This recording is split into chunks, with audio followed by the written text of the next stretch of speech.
అంటే దీని వెనుక జనరల్లీ అనుకుంటూ ఉంటారు, అంటారు. కళాకారుల మధ్యలో ఇగో ఉంటది. మితిమీరిన స్వార్థం ఉంటది. ఈ 2 కారణాల వల్లనే ఒకరినొకరు ద్వేషించుకుంటారు. ఈర్ష్య, అసూయ కొన్నింత ఉంటాయి. సో, ఎప్పుడు ఎవరిని ఎక్కడ దొక్కాలో వేచి చూస్తూ ఆ సమయం, సందర్భం కోసం ఉంటూ వాళ్ళకి వాళ్ళే తొక్కేసుకుంటారనే ఒక అభిప్రాయం గూడా అంటే ఉండొచ్చన్న.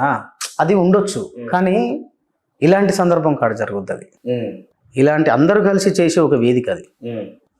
ఇప్పుడు దానివల్ల జనానికి ఎంటర్‌టైన్‌మెంట్ వస్తుంది. హ్మ్. టీవీ ఛానల్ అతనికి టీఆర్‌పీ వస్తది. హ్మ్. ఆడ పార్టిసిపేట్ చేసిన కళాకారునికి ఇన్ని డబ్బులొస్తాయి. హ్మ్. పేరొస్తది. హ్మ్. ఎంతో కొంత పేరైతే వస్తది. హ్మ్. ఇలాంటి దగ్గర ఉండకూడదు గదా! హ్మ్. ఇలాంటి దగ్గర నాకు ఓపెన్‌గా ఒక విషయం చెప్పన్నా? రాజకీయాలు, రాజకీయ నాయకుల మధ్యలే కాదు, మీ కళాకారుల మధ్యలో ఎక్కువుంటాయని విన్నా. నిజమేనా అది? 100% ఉంటాయి గదా! హ్మ్. 100% ఉంటాయి. హ్మ్. ఉంటాయి. కానీ ఎవరు బయటపడరు. హ్మ్. మళ్ళా కలుసుకున్నప్పుడు అందరూ హాయ్ బాయ్. హ్మ్. కొంచెం వెనక్కి తిరిగినవా హ్మ్. వేరే ఉంటదది. హ్మ్. ఏంటి అంటే ఇప్పుడు జనరల్‌గా కళాకారుడంటే అది ఏ కళ అయినా సరే. అది సినిమానా, జానపదమా, వాటెవర్ ఇట్ మే బి. కళాకారుడిలో నాకు తెలిసి ఎక్కడో ఒక చోట సున్నితత్వం అనేది ఇమిడి ఉంటది. ఇది సహజంగా సమాజంలో ఉండే మనిషి కంటే కాస్త ఎక్కువ పాలు సున్నితత్వం ఉంటది. ఆ సున్నితత్వం మూలాననే తనలోని కళ అంటే ఆ స్పందించే గుణం వస్తది. ఆ స్పందించే గుణం ద్వారా మీకు పాటలు రాయడం గాని, పాడడం గాని, యాక్టింగ్ గాని ఏదైనా అది బయటికొస్తది. అలాంటి సున్నితత్వం ఉన్నటువంటి కళాకారులు ఈ ఈ తోటి కళాకారుల పట్ల ఇంత అక్కసుతోనో లేదా ఒకలాంటి ఈర్ష్య, ద్వేషం అనే భావంతో నిజంగా ఉంటారా? ఖచ్చితంగా ఉంటారన్న. ఎందుకుండరు?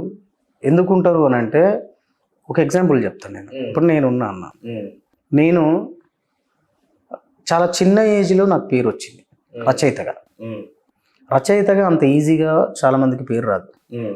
గోస్ట్ రైటర్స్‌గా ఉండి వాళ్ళు అంటే వాళ్ళకు సవలతులు లేకపోవడం వలన, వాళ్ళు ఆ ఊర్లో నుంచి బయటికి రాకపోవడం వలన పేరు రాదు హ్మ్. కొంతమందికి. హ్మ్. కొంతమందికేమో స్లోగా పేరొస్తుంటది రచయితలకి. హ్మ్. నాకు ఆల్ ఆఫ్ సడెన్‌గా మానుకోట ప్రసాద్ అనేది వాస్తవానికి అది ఏమంటారు ఎచ్చులు కొట్టడం కాదు గానీ, మానుకోట ప్రసాద్ అనేది ఒక బ్రాండ్ అయిపోయింది యాక్చువల్‌గా. నా పేరు ఒక బ్రాండ్ చేసుకున్నా నేనే. హ్మ్. నాకు నేను ఒక బ్రాండ్‌గా చేసుకున్నా. హ్మ్. నాకొచ్చిన పేరుని నాకంటే సీనియర్ రచయితలు కావచ్చు, సీనియర్ సింగర్స్ కావచ్చు, నాకంటే నాతో సరిసమానంగా ఉన్న గాయకులు కావచ్చు, సింగర్స్ కావచ్చు తట్టుకోలేకపోయిళ్ళు. హ్మ్. నా గురించి రకరకాలుగా మాట్లాడుకోవడం స్టార్ట్ చేసిళ్ళు బయట. హ్మ్. అవన్నీ మళ్ళీ నాకు వినిపిస్తూనే ఉంటాయి. ఓకే. అంటే అవి వినిపించినప్పుడు నాలాంటోడు నేను బేసికల్‌గా మీరన్నట్టు కళాకారుడు సున్నితంగా ఉంటాడన్న. హ్మ్. అవి వినిపించినప్పుడు ఏమనిపిస్తదంటే మానసికంగా కొంచెం ఇబ్బంది పడతారు. హ్మ్. వాళ్ళతో నాకేందిలే అనుకుంటే మూవ్ ఆన్ అవ్వచ్చు. అట్లా అవ్వలేనోళ్ళు ఉంటారు చూసినావా? హ్మ్. మానసికంగా కుంగిపోతారు. హ్మ్. అయితే ఇక్కడ కళాకారులకు బేసికల్‌గా ఏమైపోతదనంటే అన్న మీరన్నట్టు ఈర్ష్య భావం, ఈగోలు ఎందుకుంటాయి? ఈగో వచ్చేసరికి ఏమైద్ది నేను సీనియర్ రచయితని, నేను సీనియర్ సింగర్‌ని. హ్మ్. ఆ! ఈళ్ళు నిన్న మొన్న వచ్చినోళ్ళు వీళ్ళేంది ఇంత బిల్డప్ ఇస్తున్నారు అనే ఒక ఈగో. హ్మ్. వాడేమనడు ఇక్కడ ఈళ్ళని. హ్మ్. అయినా కూడా వాని జూతే కోపం వస్తుంటది. హ్మ్. వీడికి ఇంత సడెన్‌గా పేరొచ్చిందేంది? ఆ! వీనికి ఇంత సడెన్‌గా పేరొచ్చిందేందని ఒక కోపం వీడికి కనిపిస్తుంటది. ఎందుకంటే వీడికి హిట్ ఉండదు. హ్మ్. ఇప్పుడు వీడు సీనియరే కావచ్చు. ఓకే.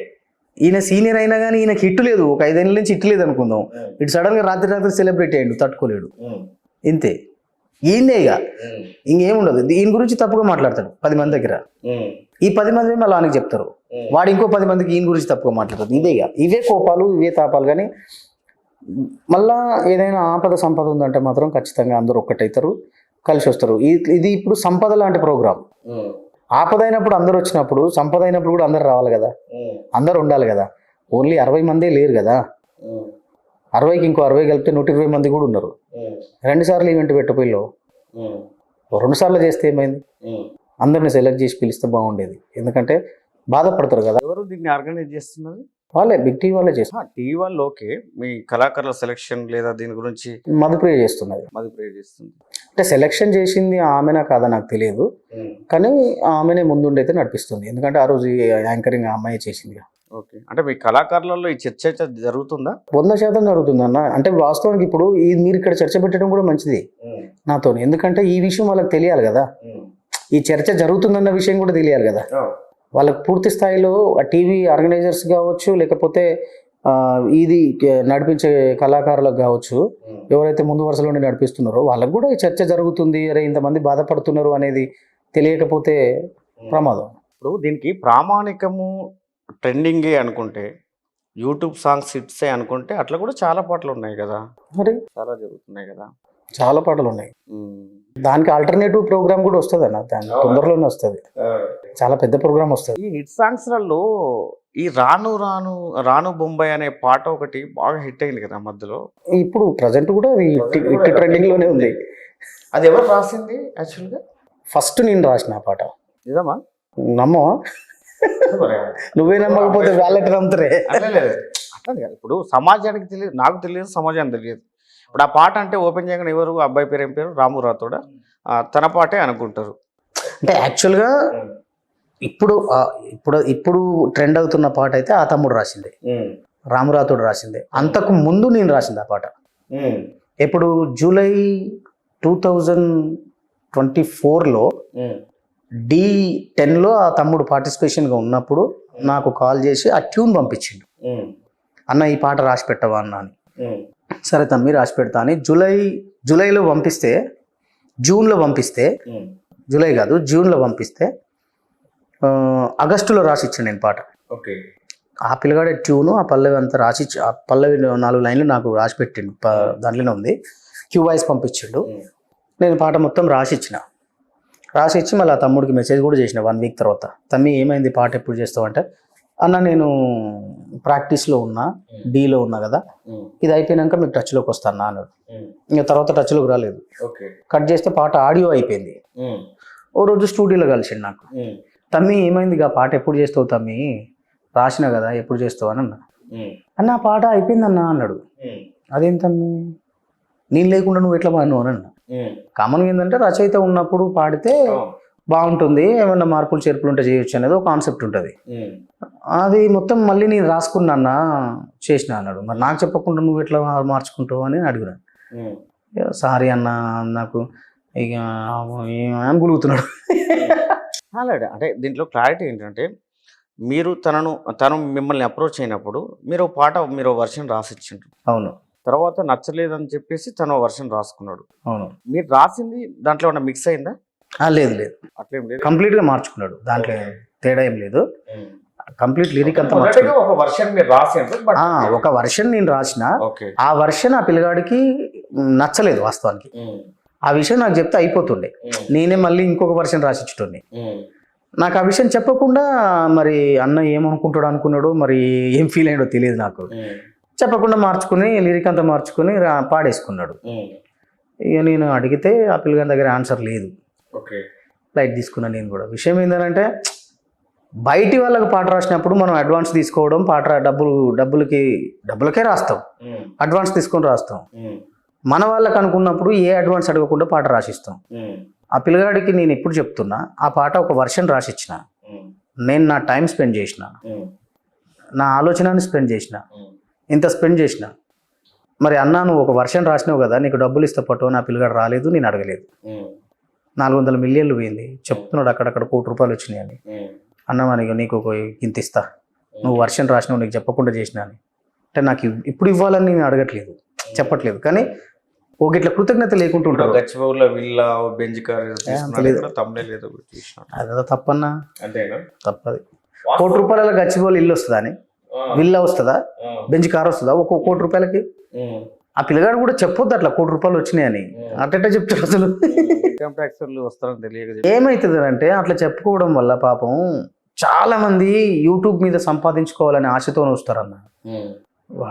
ఊర్లో ఏదో వ్యవసాయం చేసుకుంటారు, లేకపోతే ఇంకో పని చేసుకుంటారు. మా దగ్గరకి ఈ పాట ఉంది కదా, మేము చేనులో మొన్న పాడుకున్నాం, ఈ పాట చేస్తే బాగా పోతుందేమో, మాకు కూడా ₹1,00,00,000 వస్తాయి కానీ ఆశతో వచ్చి పైసలు పెడతాడు వాళ్ళ ఆశ. అవును, ఈ విషయం మీరు క్లారిటీ ఇవ్వాలి. యాక్చువల్గా చాలామంది విలేజ్లోనే కాదు, ఈవెన్ ఇక్కడ చదువుకునే వాళ్ళు, సోషల్ మీడియాని ఫాలో అవుతున్న వాళ్ళు, మరీ ముఖ్యంగా మీ ఫోక్ సాంగ్స్ని ఎక్కువ కనెక్ట్ అయిన వాళ్ళు, అరే ఈ పాట కొన్ని మిలియన్స్ పోయినాయి, ఇన్ని లక్షలు వస్తాయట, మనకి ఏ జాబ్ లేకున్నా పర్వాలేదు, మనం మధ్యలో చదువు ఆపేసినా పర్వాలేదు, లేదంటే ఇంకేం పని చేయకున్నా పర్వాలేదురా, మనకు ఒక్క హిట్ సాంగ్ పడితే మనకు చాలా డబ్బులు లక్షలు కోట్లు వచ్చేస్తాయని ఒక అపోహో లేకపోతే సరైన అవగాహన లేకనో కానీ చాలామంది యూట్యూబ్ని నమ్ముకొని వచ్చేస్తున్నారు. వాళ్ళకి మీరేం చెప్తారు? అసలు వాస్తవంగా యూట్యూబ్‌లో అంత రెవెన్యూ ఉందా? మీ ఫోక్ సాంగ్స్‌కి అంత రెవెన్యూ వస్తుందా? 100% రాదన్న, హ్మ్. 100% రాదు. హ్మ్. నేను చెప్తున్నా కదా, ఇప్పుడు 'రాను బొంబాయికి రాను' అనే పాట ఒక్కటే హిట్ అయింది. హ్మ్. ఆ తర్వాత ఏ పాటలు హిట్ అయినాయి హ్మ్. ఆ స్థాయిలో? హ్మ్. ఆ స్థాయిలో ఏ పాట హిట్ కాలేదు. హ్మ్. ఇది అదొక్కటి మాత్రమే అది ఆ పిల్లగాని అదృష్టం. ఆ పాట వాళ్ళు చేసిన షూటింగ్ విధానం కావచ్చు, వాళ్ళు ఎగిరిన డ్యాన్స్ పరంగా కావచ్చు, జనాలకి కనెక్ట్ అయింది. ఆ బీట్ హ్మ్. చేసిన మ్యూజిక్ పరంగా కావచ్చు, హ్మ్. అది జనాలకు కనెక్ట్ అయింది, నడుస్తుంది. ఓకే. అన్నిట్టు కావు కదా అట్లా. హ్మ్. ఇప్పుడు నేనున్నా గత సంవత్సరం కాలం నుంచి నా ఛానల్, నాకు కూడా సొంత ఛానల్ ఉంది. హ్మ్. 7,25,000 సబ్స్క్రైబర్స్ ఉన్నారు నాకు. హ్మ్.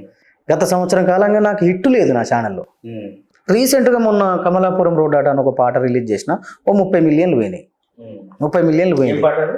కమలాపురం రోడ్డాట కాగితాల కంపెనీ, నువ్వు కంకర గొట్టొస్తావా వన్నేలాడి రాదమ్మా, నీ పెళ్ళం సిన్నదిరో నీలి మేఘశ్యామ, అది దిట్టి మన్ను వస్తదిరో నా ముద్దుల రాజయ్య. ఓ 30 మిలియన్లు పోయింది. హ్మ్. సంవత్సరం కాలంగా నేను చాలా పాటలు చేసిన, హ్మ్. అంటే నా డబ్బులన్నీ పోయినట్టేగా. హ్మ్. నేను ఏ పాట సంపాదించుకోవాలి? హ్మ్. ఒక్క పాట ఆడియో చేయాలంటే ఈజీగా ఈ రోజుల్లో ఓ ₹1,00,000 ఖర్చు అవుతుంది హ్మ్. ఆడియో చేయాలంటే. Only audio. ఆడియోకి, ఏది షూటింగ్ కాకుండా. షూటింగ్ కాకుండా. హ్మ్. సింగర్కి పేమెంట్ ఇవ్వాలి. హ్మ్. నేనంటే లిరిక్ రైటర్ కాబట్టి నేనే రాసుకుంటా కాబట్టి నా పేమెంట్ పక్కకు పెట్టాను. హ్మ్. మ్యూజిక్ డైరెక్టర్ పేమెంట్ ఇవ్వాలి కదా, హ్మ్. సింగర్కి పేమెంట్ ఇవ్వాలి కదా. హ్మ్. ఈ వీటితో ₹1,00,000 వస్తాయి. హ్మ్. షూటింగ్కి పోతే మళ్ళీ ఒక ₹1,00,000 అవుతాయి. హ్మ్. వీళ్ళు ఏం చేసిళ్ళు, జానపదాన్ని జానపదం లెక్క ఉంచకుండా హ్మ్. చాలామంది కోరియోగ్రాఫర్స్, హ్మ్. ఇప్పుడు ఏముందన్న 6 మంది డాన్సర్లను పెట్టి నువ్వు పొలాల చుట్టూ ఎగిరించిన పాటలు నడిచినాయి హ్మ్. ఒకప్పుడు. ఆ. వెనక 6 మంది ముందట లీడ్ డాన్సర్ పెట్టి ఎగిరితే మేము అట్లనే చేసినాం. హ్మ్. నడిచినాయి 10 మిలియన్లు 20 మిలియన్ల పాటలు పోయినాయి. హ్మ్. సిటాపట సినుకులు అనే ఒక పాట ఉంటుంది, ఆ. 150 మిలియన్లు. ఏది ఒకసారి పాడండి. సిటాపట సినుకులకు ఏడదిన్నవో రాత్రి, నువ్వు ఏడవన్నవో రాత్రి, కొంటోళ్ళింటికాడ కోలాటమాడితే ఆడబోయిన్నే రాత్రి, నేను చూడబోయిన్నే రాత్రి. ఈ పాట ఉంది. మీరు రాసింది అది? అన్నీ అంటే ఆ అమ్మాయి రాసింది, పాడిన అమ్మాయి రాసింది. నేను ఒక 2 చరణాలు మాత్రమే రాసిన ఈ పాటలో. హుహు. లాస్ట్లో ఒక 2 చరణాలు రాసిన, అడిషనల్ లిరిక్స్ రాసిన నేను. హ్మ్. మేము ఐఫోన్తో చేసినాం ఈ పాట. హ్మ్. 150 మిలియన్లు పోయింది. హ్మ్. ఐఫోన్ కెమెరా ఏం పెట్టలేము మేము దానికి. హ్మ్. ఐఫోన్తో తీసినాం వితౌట్ మేకప్, ఏదో చేసేసినాం అంతే, హ్మ్. పాట పోయింది. హ్మ్. వీళ్ళు జానపదం న్యాచురాలిటీ నుంచి దెబ్బ కొట్టేసి ఈ బొడ్డులు చూపించుడు, చిన్న చిన్న పొట్టి పొట్టి రైకలేసుడు, పొట్టి పొట్టి చీరలు కట్టించి లంగలేపించి, ఈ లంగలు పొట్టి పొట్టి లంగలేసి ఏమేమో చేస్తున్నారు జానపదాన్ని. హ్మ్. ఆ వచ్చిన ప్రొడ్యూసర్ ఏదో ఆశ పెట్టుకొని వస్తాడు, అంటూ 1,50,000 ఖర్చు పెట్టిస్తే ఆ పాట పోకపోతే అని బతికేం కావాలి? హ్మ్. మళ్ళీ వాడు రోడ్డు మీదనే పడాల్సిందే కదా. హ్మ్. వాడే మీరు అన్నట్టు చదువు బంద్ చేసో ఉద్యోగం వదిలేసో వచ్చి ఒక పాట మీద 3-4 లక్షలు ఖర్చు పెడితే, హ్మ్. 3-4 లక్షలు ఖర్చు పెడితే అన్న నీకు పాట 10 మిలియన్లు పోతే ఛాయ డబ్బులు రావు. అదేంటి? అంటే చెప్తున్నా నేను యాక్చువల్‌గా 1 మిలియన్‌కి పోతే ఎంతొస్తది డబ్బులు? అన్న, నీకు దానికి ఫాస్టెస్ట్ రెవెన్యూ ఉంటుంది, స్లోగా పోయేదాన్ని బట్టి ఉంటుంది. హ్మ్. నీకు వన్ డేలో 1 మిలియన్ పోయింది అనుకో, హ్మ్. ఒక వన్ డేలో 1 మిలియన్ పోయింది అనుకుందాం అన్న, అది $250 నుంచి $300 ఏమో పడతాయి. అంటే మన కరెన్సీ ఎంత వస్తుంది? మన కరెన్సీ ₹86 అనుకుందాం.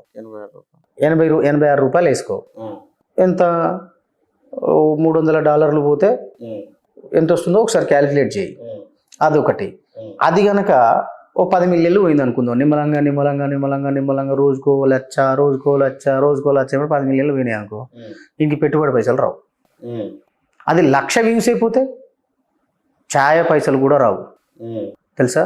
ఛాయకి పెట్టిన పైసలు కూడా రావు 1,00,000 వ్యూస్ పోతే. హ్మ్. అట్లా ఫెయిల్ అయిన పాటలు చాలా ఉన్నాయి. హ్మ్. అంటే నేను వీళ్ళని తిట్టడం కాదు, కోపడడం కాదు, వీళ్ళకి నేను హెచ్చరించాల్సింది ఏంటంటే అన్న, ఒక ప్రొడ్యూసర్ మిమ్మల్ని నమ్ముకొని వచ్చినప్పుడు జానపదాన్ని జానపదం స్థాయిలో చేయండి. ఎక్స్ట్రా ఖర్చు వాళ్ళు పెట్టి చెప్పే వాదన ఏంటంటే ఈ విషయంలో ఇట్లా చేస్తేనే జనాలు చూస్తున్నారు, ఇది అప్డేట్ వర్షన్, అప్డేట్ అయితేనే జనాలు చూస్తున్నారు అనేది. నేననేది ఏంటనంటే, ఇప్పుడు కమలాపురం రోడ్ అట పాట ఉందన్న, నేనేం రంగులు కలర్లు వేయలేదు దాంట్లో. నేనేం పెద్ద పెద్ద రంగులు చీరలు కట్టుడు, ఆ వెనక పొంటి రంగులు పెట్టుడు, ఏంటి సినిమా సెట్టు అదంతా వేయలే. నేను కనీసం షూటింగ్ ప్లేస్కే పోలే. ఆ అమ్మాయి జాన్లీరికి అప్పచెప్పిన, చేసుకొని రారా అన్న. ఆ అమ్మాయి వాళ్ళని పిలిపించుకుంది, డాన్సర్లను పిలిపించుకుంది, ఆ పొలాల కొంటే అక్కడిక్కడ గుట్టల దగ్గర పాట చేసింది, పంపించింది. 30 మిలియన్లు పోలేదా? పోయిందా లేదా పాట? ట్రెండింగ్లో ఉందా లేదా? ఇన్స్టాగ్రామ్లో దగ్గర 3 నెలలు ట్రెండింగ్లో నడిచింది పాట. నడిచింది కదా.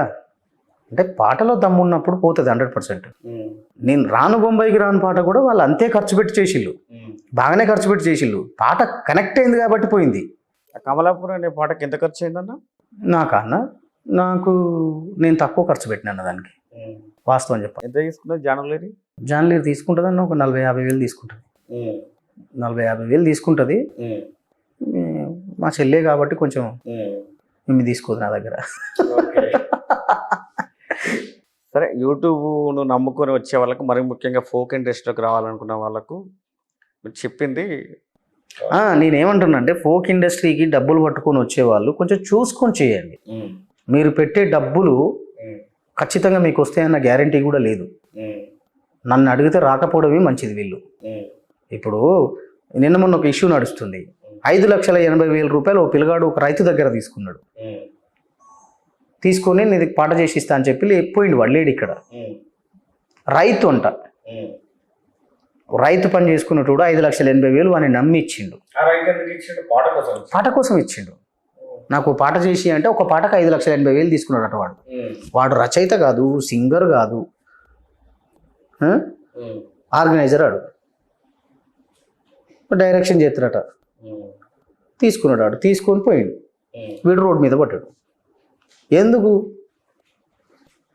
ఎవరు చేసే పని వాళ్ళు చేయాలన్నా.